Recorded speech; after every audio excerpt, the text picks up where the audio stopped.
Em 90 segundos tu não faz nem um miojo, mas eu te ensino as matérias que tu tem até nojo. Então senta aí e começa a quebrar ATP pra ter energia pra tua mente processar e entender que a probabilidade de você ir bem no Enem tá ligada direto aos meus raps também. Então começa com humanas, só sei que nada sei, mas sei que saí da vida e pra história eu entrei. Se o clima esquenta e tua caneta falhou, fica tranquilo, a esfera dela dilatou com calor. Eu sou flúor com oxigênio, dá pra completar, evoluir melhor que o Darwin poderia imaginar. Se tinha uma pedra no caminho, pode crer que eu já chutei absoluto no rap. Eu nasci pra ser rei, crio uma sociedade aos modelos de Durkheim. O mecanismo dela própria é que diz pra onde vai minha inspiração. Thomas Edison dizia: é 1% e o restante o trabalho que faz. Então senta o rabo aí que eu vou te ensinar. Sometimes rap is the best way to learn, rapá. Eu não compreendo, pero não puedo hacer. É só estudar e ouvir as dicas que eu dou pra você. Confere suas respostas e faz tudo com calma. Manda bem na redação, faz do fundo da alma. Esse é o tópico frasal, ainda tem argumentação. E a resposta pra você eu deixei na conclusão. Se tá nervoso, se acalma pra mandar bem. E se liga nos vídeos que eu te preparo pro Enem.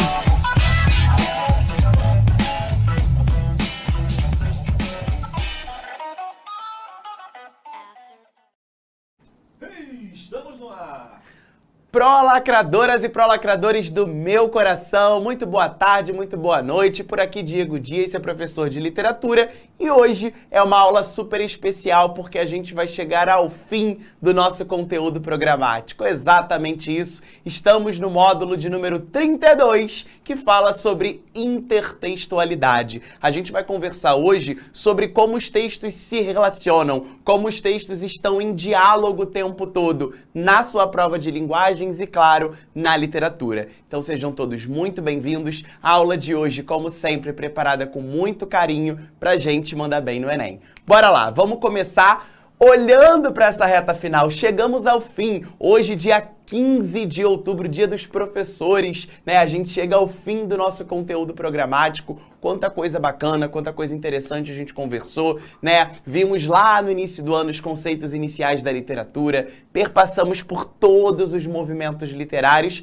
e nessa reta final falamos desses conceitos, né, que são intrínsecos à área de linguagens. Conversamos muito sobre semântica e hoje a gente finaliza o nosso conteúdo programático conversando sobre intertextualidade. E eu já te adianto que o que está por vir, eu não posso dar ainda muito spoiler, tá? Mas eu tenho certeza de que você vai gostar muito dessa nossa reta final. Vai ter raio-x, vai ter aula em dupla, vai ter aposta de redação. Fica coladinho aqui com a gente, porque é babado, confusão e gritaria nessa reta final. Beleza? Bom, vamos tentar definir o quanto antes esse conceito de intertextualidade, porque eu quero fazer uma relação hoje já com o tema de redação, beleza? A gente vai mais uma vez fazer esse aspecto intrínseco, essa correlação de literatura com redação, e eu separei algumas questões para a gente ver como que esse conteúdo aparece, beleza? Gente, o nome da matéria já é autoexplicativo. Intertextualidade, entre textos. A intertextualidade é uma relação de diálogo, né? Uma relação que vai se estabelecer entre dois ou mais textos. E com certeza você já viu alguma questão da sua prova de linguagens que é aquele diálogo entre texto 1 e texto 2. Geralmente o texto 1, um texto de literatura, e o texto 2, uma imagem. Ou o texto 1 sendo um texto literário e o texto 2 também sendo um texto literário. E aí a pergunta sempre é algo convergente ou divergente. Em que ponto esses textos se aproximam ou em que ponto esses textos se distanciam? A gente vai trabalhar muito isso na aula de hoje. Mas o objetivo mesmo, né, o escopo da intertextualidade é perceber essa relação de aproximação temática entre textos. Então vamos começar por um texto que a gente conversou muito quando o papo foi o romantismo, sobretudo na primeira fase, sobretudo na primeira geração romântica, lá atrás, né? A gente estudou essa matéria há bastante tempo, quando a gente estudou um poeta chamado Gonçalves Dias com a sua famosa Canção do Exílio. Reparem, minha terra tem palmeiras, onde canto sabiá. As aves que aqui gorjeiam, não gorjeiam como lá.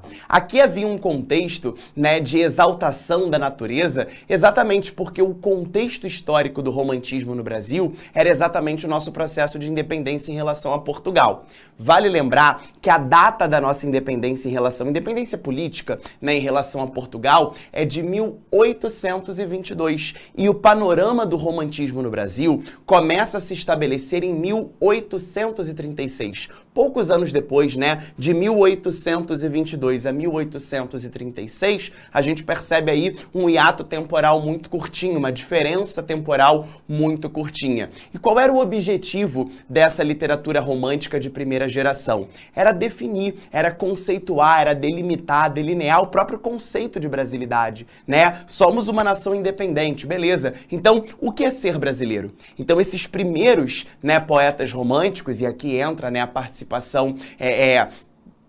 exuberante, né, de Gonçalves Dias, era retratar esse conceito de brasilidade, definir esse conceito de brasilidade, e dois elementos acabam saltando aos olhos: os indígenas e a própria natureza exuberante, beleza? Acontece que esse poema, né, Canção do Exílio, ele é tão popular, ele é tão conhecido, que ele acaba sendo intertextual a outras escolas literárias, a outros gêneros textuais e também a outras áreas do conhecimento, né? Certamente você já ouviu algum professor de matemática fazendo uma paródia com essa Canção do Exílio. Minha terra tem palmeiras, onde canto sabiá, seno A, cosseno B, seno B, cosseno A, né? Certamente você já ouviu alguma intertextualidade, alguma relação, dado o caráter popular, né, dessa Canção do Exílio. A gente tem aqui um exemplo do Oswald de Andrade, né, já poeta modernista. Quando a gente fala de modernismo, a gente já está falando em 100 anos depois, né, 1922, o próprio Oswald de Andrade e outros modernistas pegam essa Canção do Exílio e a recompõem, né, fundamentando esse conceito de intertextualidade.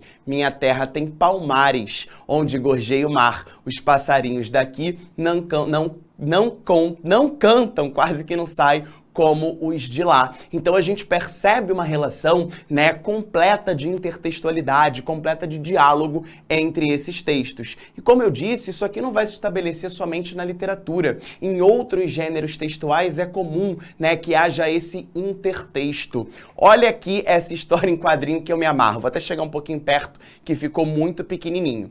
Minha terra tem Coríntias. Aí não, né, Ronzinho? Minha terra tem Coríntias, onde canto sabiá. minha terra tem Palmeiras. E aí o cara diz, né, cada um com o time que quiser. Na minha terra tem Flamengo e acredito que na do nosso Juanzinho também, não é isso, Juanzinho? Perfeito. Então, aqui a gente tem mais uma brincadeira, né, com essa intertextualidade vinculada à canção de Gonçalves Dias. Brincadeiras à parte, isso é só para você perceber o próprio conceito intertextual, né, esse conceito de diálogo, de referência que um texto faz dentro do outro, beleza? Agora, essa intertextualidade, ela possui especificidades, né? E a primeira especificidade que a gente precisa ter é uma diferenciação entre dois tipos de intertextualidade. De um lado, a citação, de outro lado, a paráfrase. São intertextualidades muito próximas, mas elas apresentam ali uma superficialidade, uma entrelinha bastante significativa para a gente conversar, sobretudo na sua produção textual. É isso mesmo, na sua redação. Galera, é certo, né? Você sabe que o Enem está esperando na sua redação o famoso repertório sociocultural. Não há um número definido, né, de repertórios que você precisa apresentar, mas você precisa trabalhar com várias áreas do conhecimento. O que a gente acaba sugerindo para você, né, são 3 repertórios, um para sua introdução, um para o seu desenvolvimento 1 e outro para o seu desenvolvimento 2. Se possível, um resgate, né, do seu primeiro repertório sociocultural lá na frase de efeito da conclusão. Esse esquema já está na sua cabeça. Acontece que muitos de vocês trazem, né, como repertório sociocultural citações, né? Parece que vocês memorizam, parece que vocês gravam, né, exatamente o que um filósofo postulou, o que um sociólogo dissertou, e vocês vão para a prova exatamente com aquelas palavras. Lindezas, isto não é necessário. Tem gente que vai no transporte no dia da prova, né, no metrô, no ônibus, memorizando a citação, né? Hegel diz que o Estado deve proteger seus filhos. E você vai andando com aquilo na cabeça, né, parecendo uma redação que não é sua, né, uma redação artificial. Isso porque você chega na prova com a citação. E a citação, ela deve ser escrita, deve ser transcrita na sua redação por meio de aspas, né? Porque seria exatamente como um filósofo falou, ou postulou, ou escreveu, ou transcreveu seus ensinamentos. Exatamente como está no livro da sociologia. E a redação do Enem, ela não pede necessariamente essa citação. Eu ainda me arrisco a dizer que melhor do que uma citação para você argumentar é uma paráfrase, que é quando você fala com as suas palavras aquilo que um filósofo, aquilo que um educador, aquilo que um sociólogo postulou. É muito mais interessante, que foge, né, dessa artificialidade que se tornou a prova do Enem de redação, beleza? Então a citação é quando você literalmente transcreve, geralmente entre aspas, o que alguém falou, né? Exatamente com as mesmas palavras. Aqui, por exemplo, nós temos uma citação do Rubem Alves, grande educador brasileiro. Ele diz: há escolas que são gaiolas e há escolas que são asas.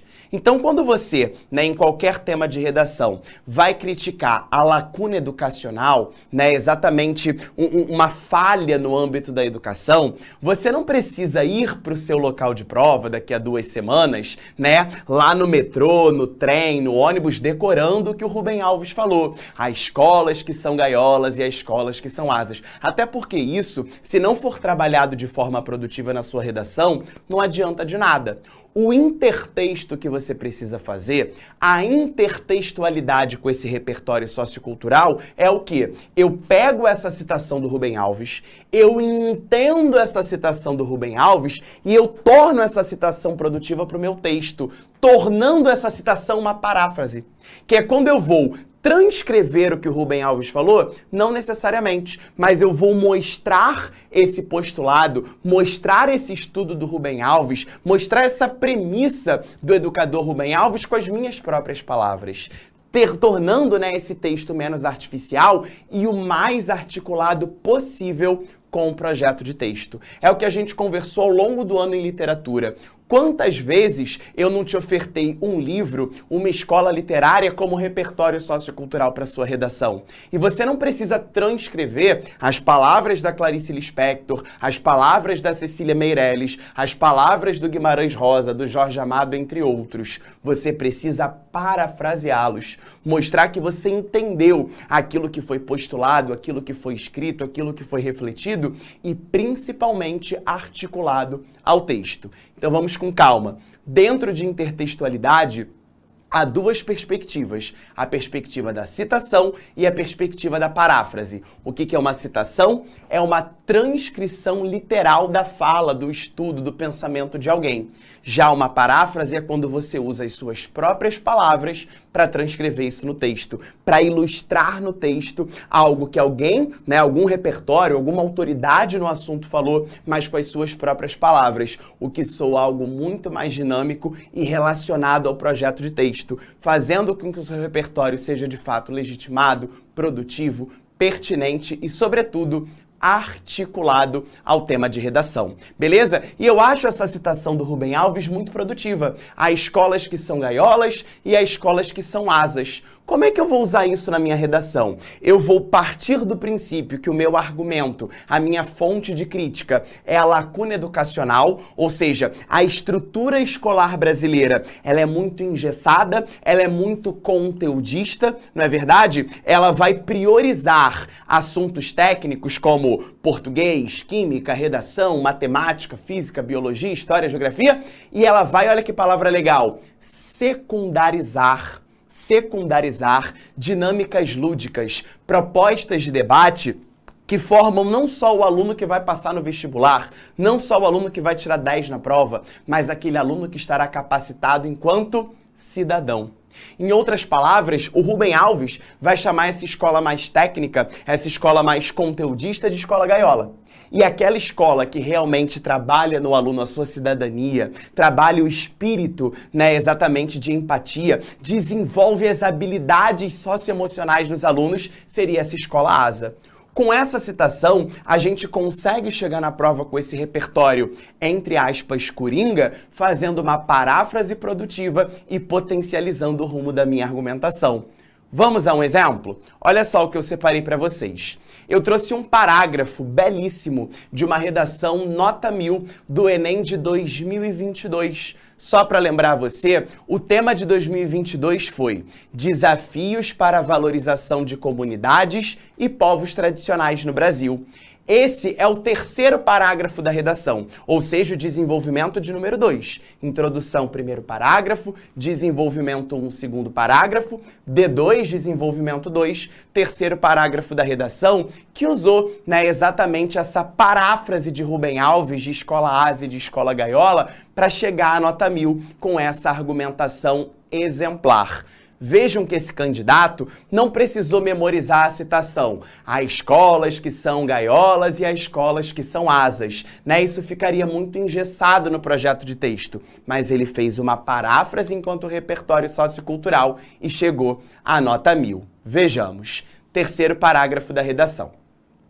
Ademais, é importante salientar que a educação, por ser falha, não dá a devida importância às comunidades da tradição brasileira. Vejam como isso é uma estratégia coringa. Ele está dizendo que a educação é falha por não abordar alguma temática na sua base de ensino.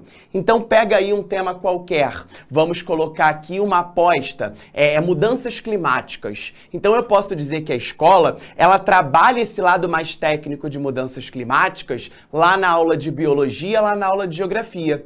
Mas será que realmente a escola propõe alguma ação efetiva no ambiente escolar para mudar essa realidade, para orientar melhor o seu aluno, para conscientizar o aluno a estar preparado, com relação a essas mudanças climáticas ou mudanças de hábito que cada aluno poderia ter dentro da escola, dentro de casa, enquanto membro da sociedade, para mudar esse paradigma? Será que a escola, ela traz para o ambiente escolar, ela traz para o espaço escolar debates de cidadania sobre todos os temas que o Enem gostaria de ver na prova de redação? Então, esse é um argumento super coringa sim e que você pode usar na redação desse ano, desde que você saiba articular a proposta da redação. Beleza? O tema daquele ano de redação. E aí a gente vem para um próximo passo, depois do tópico frasal, que é a apresentação desse repertório. E na hora da apresentação desse repertório, o intertexto, a intertextualidade se dá não por meio de uma citação, e sim por meio de uma paráfrase. Ou seja, o candidato não vai dizer que há escolas que são gaiolas e há escolas que são asas na visão do educador Rubem Alves, mas ele vai fazer uma paráfrase desse rolê. Vejamos. Escola gaiola é como Rubem Alves define a instituição de ensino que aprisiona o estudante a concepções engessadas e pouco reflexivas. Olha como é que o texto fica muito mais limpo, né? Olha como é que o texto fica muito mais articulado à proposta argumentativa. Eu não precisei decorar, eu não precisei transcrever, eu não precisei citar, entre aspas, a ideia do pensador, do educador, do filósofo, do sociólogo, do escritor da literatura. Mas eu fiz uma paráfrase já conduzindo a articulação desse repertório sociocultural ao tema daquele ano. E agora eu vou precisar, evidentemente, fazer essa devida articulação. Vejamos.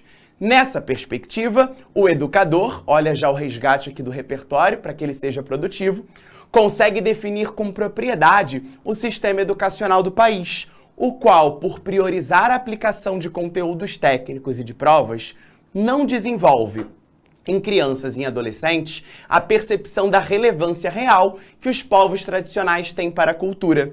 Esse panorama é perceptível na forma como escolas abordam a celebração do Dia do Índio, no qual os indígenas são reduzidos a adornos folclóricos e fantasias, em detrimento de serem valorizados por seus saberes e profundo conhecimento da natureza. Isso é verdade, né? Quando a gente fala do Dia do Indígena na escola, a escola comete diversos equívocos. Primeiro, na nomenclatura. Até hoje, muitas escolas se referem ao Dia do Indígena como o Dia do Índio. A gente sabe que essa nomenclatura, né, já não revela a pluralidade, o real significado que essas etnias, que esses povos, que essas comunidades traduzem, né, para os nossos saberes originários. Fora isso, o que é o Dia do Indígena para a escola? Você veste lá o aluno, né, igual um curuminzinho, e ele volta para casa balançando um chocalhozinho com uma roupa, né, típica de um indígena, como se fosse uma fantasia, um adorno folclórico. E a escola entende que isso é a valorização do Dia do Indígena. Ou seja, falta um debate muito mais aprimorado, falta uma prática socioemocional, uma dinâmica lúdica, né, que envolva muito mais saberes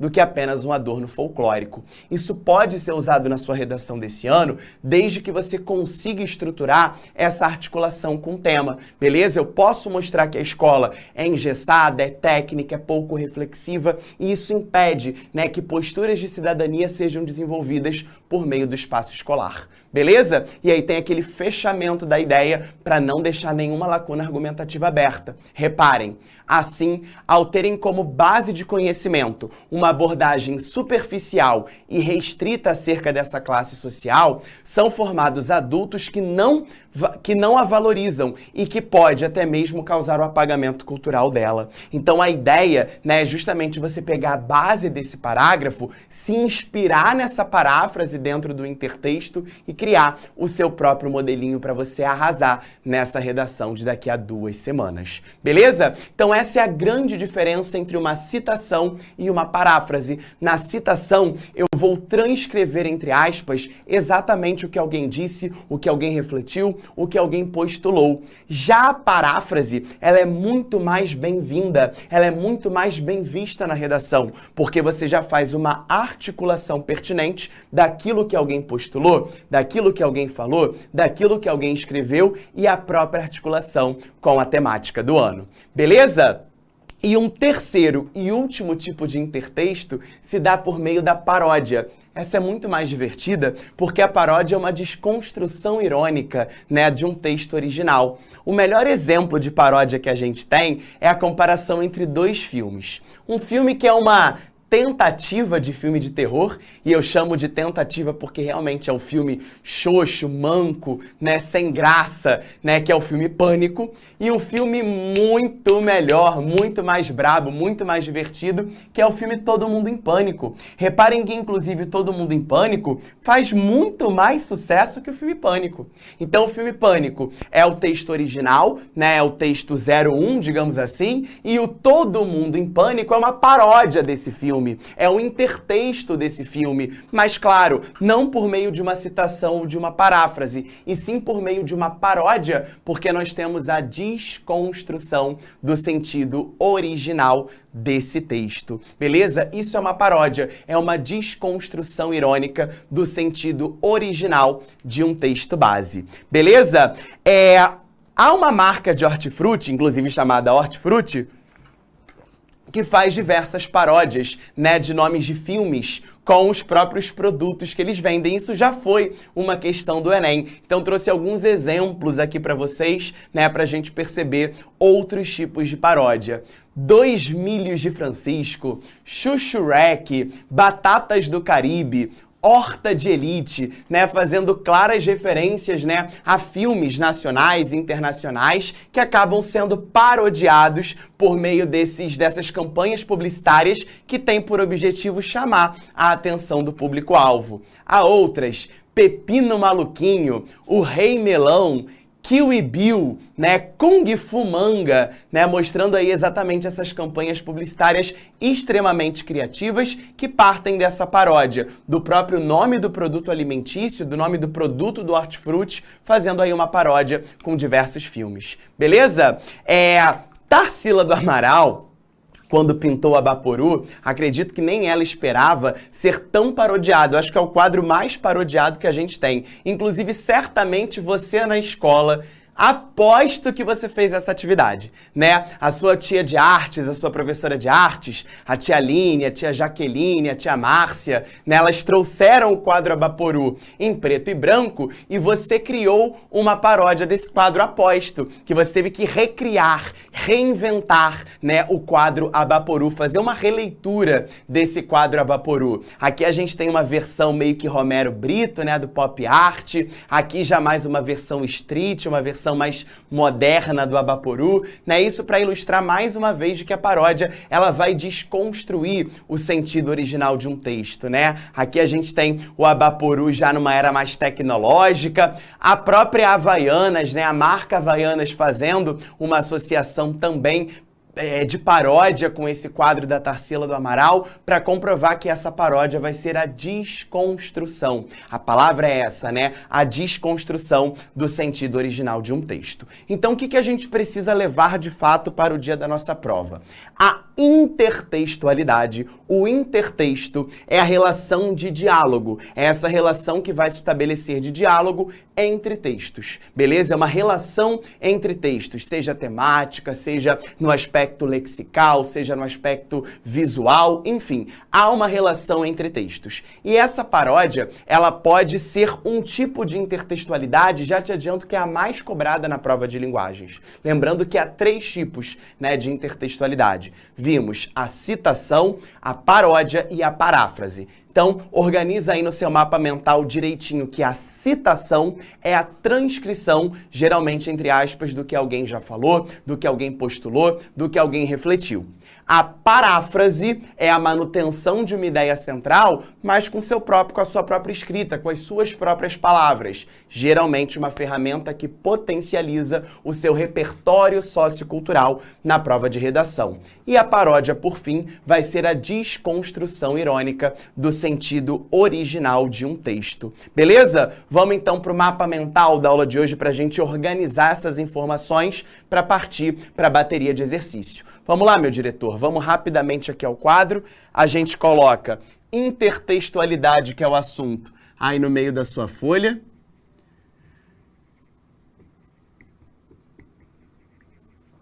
Intertextualidade aí no meio, né, sendo exatamente a matéria de hoje.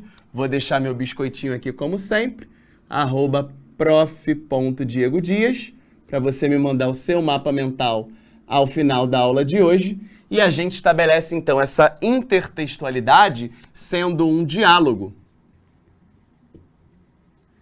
sendo uma relação entre textos.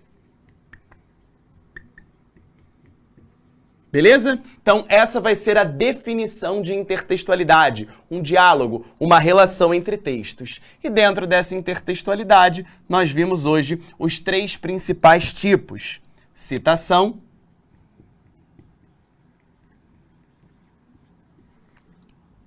paráfrase e paródia.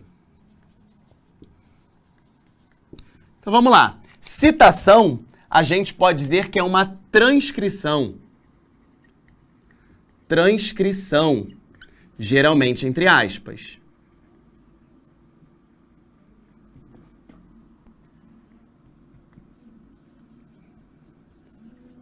Beleza? Posso usar na redação uma citação? Posso. É o que eu sugiro para você? Não. Eu sugiro que você pegue essa citação, né, essa transcrição que você já sabe, entre aspas, e você elabore uma paráfrase, que é uma manutenção da ideia central de um texto, mas adaptada às suas palavras, beleza? Então a gente chama essa paráfrase de uma manutenção do sentido original.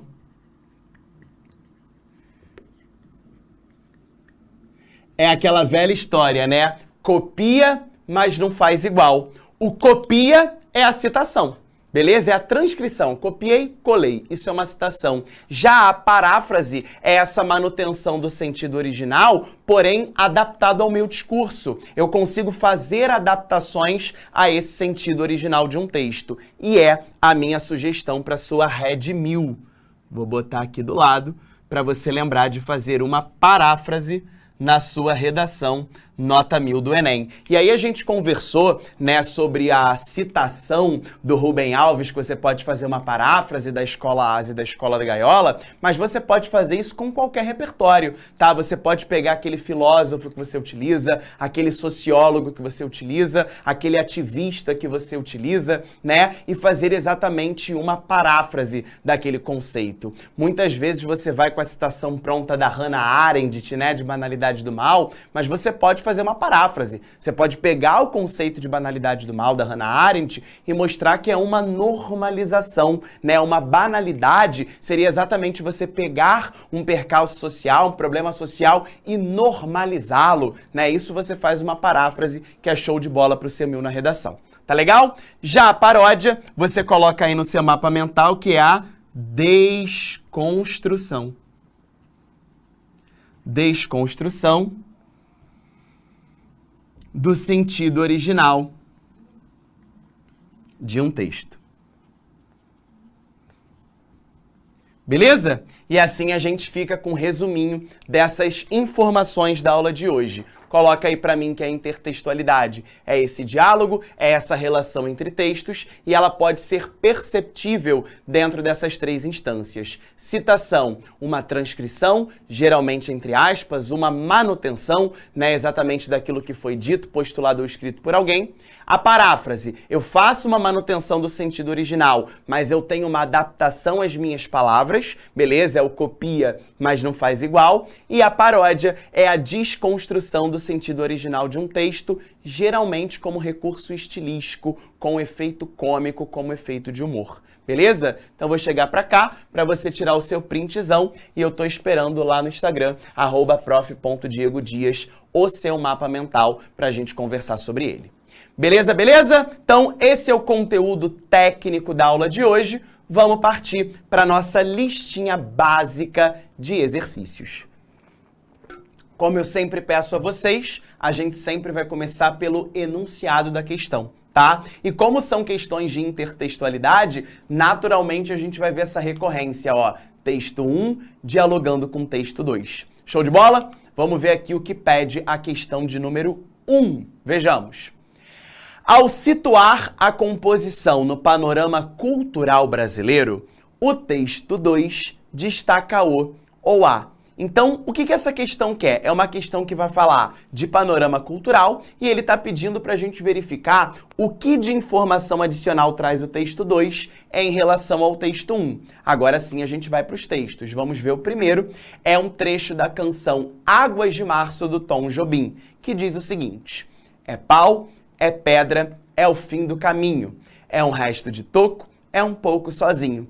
É um caco de vidro, é a vida, é o sol. É a noite, é a morte, é o laço, é o anzol. É peroba do campo, é nó da madeira. Caingá, candeia, é uma Tita Pereira. Uma canção extremamente conhecida, regravada por vários artistas da música popular brasileira, e o texto 2 versa sobre a inspiração, né, exatamente que o Tom Jobim teve para compor a música Águas de Março. Vamos ver então o que o texto 2 nos traz de informação. A inspiração súbita e certeira do compositor serve ainda de exemplo do lema antigo: nada vem do nada. Para ninguém, nem mesmo para Tom Jobim. Duas fontes são razoavelmente conhecidas. A primeira é o poema O Caçador de Esmeraldas, do mestre parnasiano Olavo Bilac. E esse poema dizia mais ou menos o seguinte: foi em março, ao findar da chuva, quase a entrada do outono, quando a terra em sede requeimada bebera longamente as águas da estação. Ou seja, ele está mostrando quase que aquele princípio do Lavoisier, né? Na natureza nada se cria, tudo se transforma. Até mesmo esse lema é válido para o Tom Jobim. Ou seja, uma das inspirações, uma das intertextualidades da música, né, Águas de Março, está presente no poema O Caçador de Esmeraldas, de Olavo Bilac. A gente vê uma relação, né, temática muito próxima. E ele ainda diz uma segunda inspiração. E a outra é um ponto de macumba, gravado com o sucesso de J.B. Carvalho, do conjunto Tupi. É pau, é pedra, é seixo miúdo, roda baiana por cima de tudo. Combinar Olavo Bilac e macumba já seria bom, mas o que se vê em Águas de Março vai muito além. Tudo se transforma numa outra coisa e numa outra música que recompõe o mundo para nós. Então, meus amores, qual é o objetivo desse texto 2? Mostrar o processo de criação intertextual da canção do Tom Jobim, Águas de Março, em que ele pega referência lá do poeta parnasiano Olavo Bilac, referência de um ponto de macumba e traz à tona uma canção que nos define enquanto brasilidade. Vamos encontrar então a opção que melhor traduz tudo isso. Letra A. Diálogo, que a letra da canção estabelece com diferentes tradições da cultura nacional. A letra A já é bastante produtiva porque ela já começa, né, falando sobre um diálogo. E diálogo é intertextualidade. E quando ele fala diferentes tradições da cultura nacional, eu tenho uma música que vai fazer referência intertextual em um poema parnasiano e num ponto de macumba, numa cantiga de macumba, que é uma tradição, né, religiosa também brasileira. Então a letra A já é uma opção bastante produtiva para esse contexto, mas a gente não vai agir por impulso. Vamos ver as demais opções. Letra B. Singularidade com que o compositor converte referências eruditas em populares. O poema parnasiano, forçando um pouquinho a barra, eu até posso chamar de erudito, mas o ponto de macumba não. Então a letra B está fora. Letra C. Caráter inovador com que o compositor concebe o processo de criação artística. Não chega a ser tão inovador, né? Se eu tenho uma intertextualidade, ele partiu de um texto já pré-existente. Não pode ser letra C. Letra D. Relativização que a letra da canção promove na concepção tradicional de originalidade. Lindezas, não é porque uma canção é intertextual que ela perderia sua originalidade. Não pode ser a letra D. E letra E, o resgate que a letra da canção promove de obras pouco conhecidas pelo público no país. Não posso generalizar dizendo que uma canção, né, que representa uma religiosidade e um poema brasileiro são pouco conhecidos. Então a gente fecha com a letra A de fato.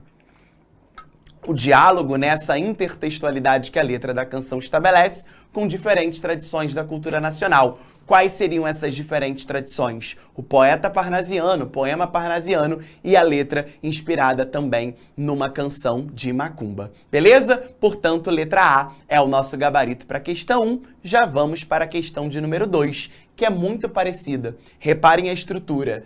Texto 1, texto 2 e a questão, que pede o seguinte agora. A comparação entre os recursos expressivos que constituem os dois textos revela que.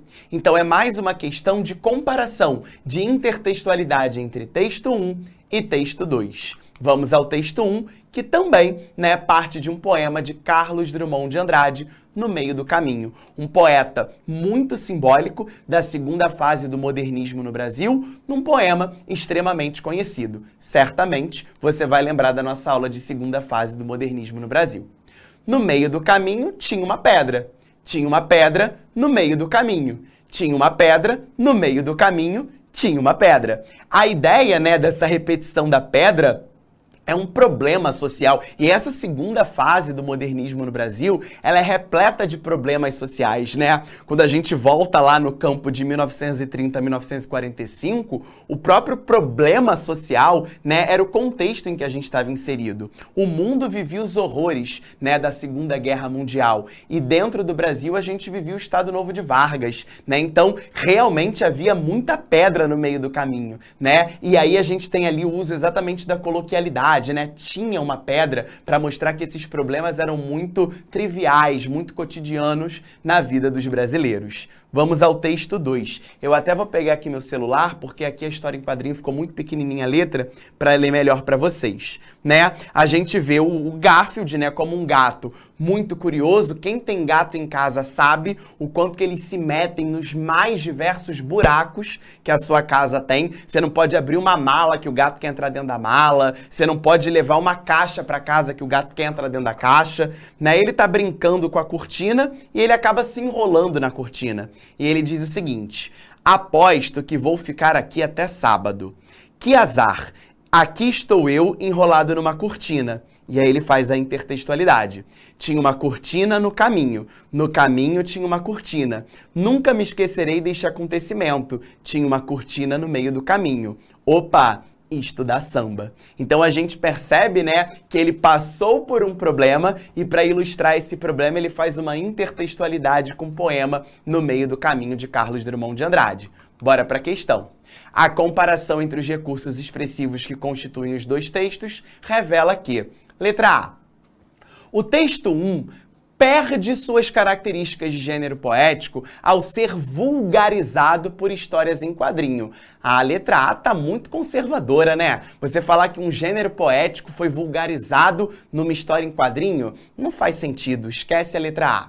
Letra B, o texto 2 pertence ao gênero literário. Texto 2 é uma história em quadrinho, não é texto literário, eu já paro por aqui. Letra C. A escolha do tema, desenvolvida por frases semelhantes, caracteriza-os como pertencentes ao mesmo gênero, quase. Realmente a escolha do tema foi próxima, foi desenvolvido por frases semelhantes, mas o gênero não é o mesmo. O gênero 1 é um poema, o gênero 2 é uma história em quadrinho. Não pode ser a letra C. Letra D. Os textos são de gêneros diferentes, porque, apesar da intertextualidade, foram elaborados com finalidades distintas. A letra D nos soa como gabarito, né? Ele fala bem da diferença entre gêneros, poema é um gênero, história em quadrinho é outro gênero, e ele fala que, embora haja intertextualidade, a finalidade é diferente, de fato. A finalidade do poema é uma, a finalidade da HQ é outra. Letra D parece ser o gabarito, mas vamos ver a letra E para não agir por impulso. As linguagens que constroem significados nos dois textos permitem classificá-los como pertencentes ao mesmo gênero. Nem pensar, então a gente fecha de fato o gabarito como letra D de dado. Beleza? Vamos direto para a nossa questão 3, porque aqui a gente tem uma observação a fazer. Eu botei propositalmente uma questão de hipertextualidade, hipertexto, que não é a mesma coisa que intertextualidade. Intertextualidade a gente entendeu como sendo a relação entre textos, beleza? Agora, a hipertextualidade é uma forma não convencional de organização dos textos. Vamos lá. Se você vai à sua apostila de história para estudar a Segunda Guerra Mundial, sua apostila física da escola ou sua apostila física aqui do ProEnem, você vai ter um caminho linear de entendimento. Você vai começar lá no primeiro parágrafo e vai lendo o texto até o final do capítulo. Isso é uma leitura categórica, é uma leitura tradicional desse conteúdo. Agora, se você for à Wikipedia, por exemplo, e digitar lá no Google Segunda Guerra Mundial, você vai ser levado a um hipertexto. O que é um hipertexto? Um texto com múltiplas informações. Um texto em que você pode ser leitor e coautor desse texto. Você pode colaborar com a escrita desse texto. Inclusive, você vai se guiar pelo seu formato de leitura. Então, digamos que você esteja lendo lá um texto sobre Segunda Guerra Mundial e apareça lá algum nome, algum dado, né, que você queira se aprofundar. Você vai clicar naquele link e você vai ser direcionado para uma outra página. Isso é o hipertexto que muito está associado, não somente, mas muito está associado aos avanços tecnológicos e essa leitura que é muito mais colaborativa do que linear e técnica. Vamos ver o que a questão quer para essa nossa última questãozinha de hoje. Considerando-se a linguagem específica de cada sistema de comunicação, como rádio, jornal, TV, internet, segundo o texto, a hipertextualidade configura-se como um ou como uma. Essa é uma aposta que eu tenho para sua prova de linguagens. Haverá, eu volto do futuro para te dizer que haverá este ano uma questão de hipertexto, tá bom? Isso vem sendo bastante recorrente nas últimas provas de linguagens. Vamos ver. O hipertexto permite, ou de certo modo, em alguns casos até mesmo exige, a participação de diversos autores na sua construção, a redefinição dos papéis de autor e leitor e a revisão dos modelos tradicionais de leitura e de escrita. Por seu enorme potencial para se estabelecerem conexões, ele facilita o desenvolvimento de trabalhos coletivamente, o estabelecimento da comunicação e a aquisição de informação de maneira cooperativa. Embora haja quem identifique o hipertexto exclusivamente com os textos eletrônicos, produzidos em determinado tipo de meio ou de tecnologia, ele não deve ser limitado a isso, já que consiste numa forma organizacional que tanto pode ser concebida para o papel como para os ambientes digitais.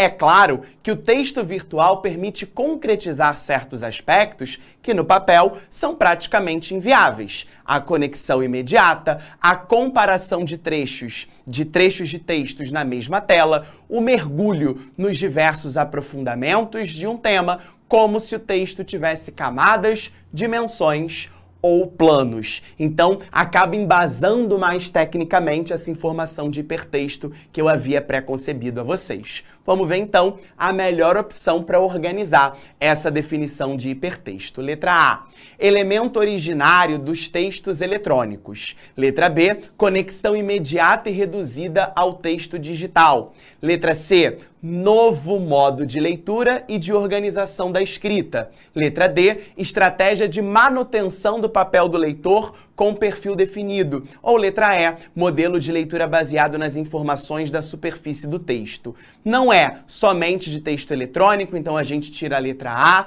Não é um texto somente reduzido ao espaço digital, a gente perde a letra B. É um novo modelo de leitura e de organização da escrita, muito mais cooperativa. Você é leitor e coautor, funciona a letra C como gabarito, e já evidenciei que é. Não há, o papel do leitor como um papel único e exclusivo, ele pode virar um coautor e não ficamos na superfície do texto. Pelo contrário, esse hipertexto permite mergulhar nas profundezas e nas entrelinhas das mais diversas conexões. Beleza, beleza? Já te adianto que semana que vem é reta final, a gente vem com raio-x de literatura para você arrasar na sua prova e fica coladinho aqui no Pro, porque essa reta final promete. Beijo, sucesso e até a próxima. Tchau, tchau. Assista nossas aulas a hora que você quiser. Vem com o Pro, o cursinho online que mais aprova no Enem. Assine em proenem.com.br.